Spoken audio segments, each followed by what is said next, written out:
Jo soc l'Ofret, soc membre de la Colla Jove Xiquets de Valls i com a vallenc és un orgull pertany a una colla castellera a la qual hi dediques tota la teva il·lusió, sempre respectant l'altra colla. Bon dia, soc Francesc Pinyes Brocart, component de la Colla Vella dels Xiquets de Valls.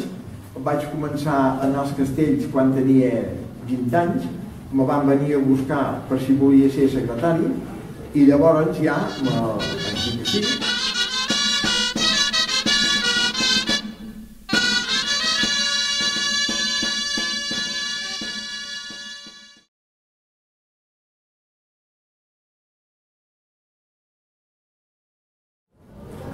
Sí, a Valls Castell, perquè a Valls hi ha les entitats, però si alguna representa Valls almenys no és Castell, perquè vulguem o no, tota la família d'una o altra s'ha implicat en un castellà, ja sigui més activament o més com a espectadors, però tothom té el cor en una de les dues colles.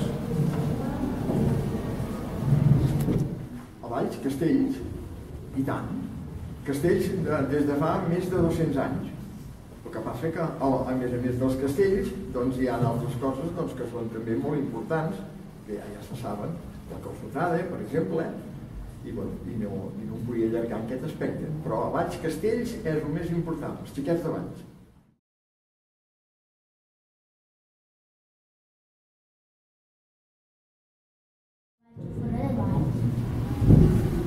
Home, no ho sé, perquè jo fora de Valls no hi visco.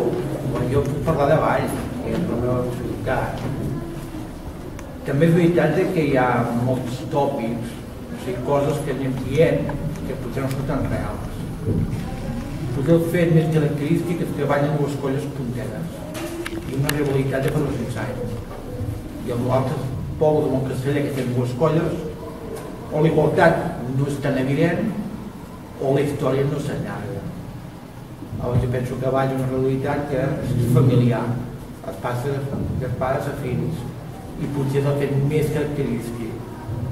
Però hi ha més fets en comú amb altres pobles que fets diferents.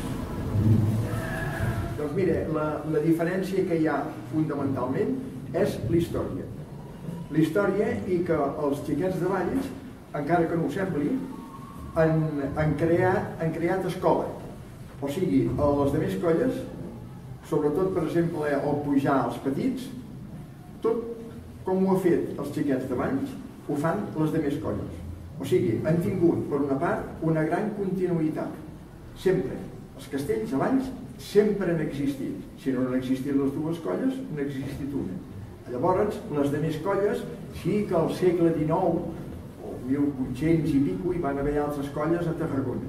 Però, bàsicament, fins al 1926 no neixen les colles. Primer neixen els de Tarragona, o concretament el 1926, i després neixen els nens del Vendrell. I a partir d'aquell moment hi ha altres colles.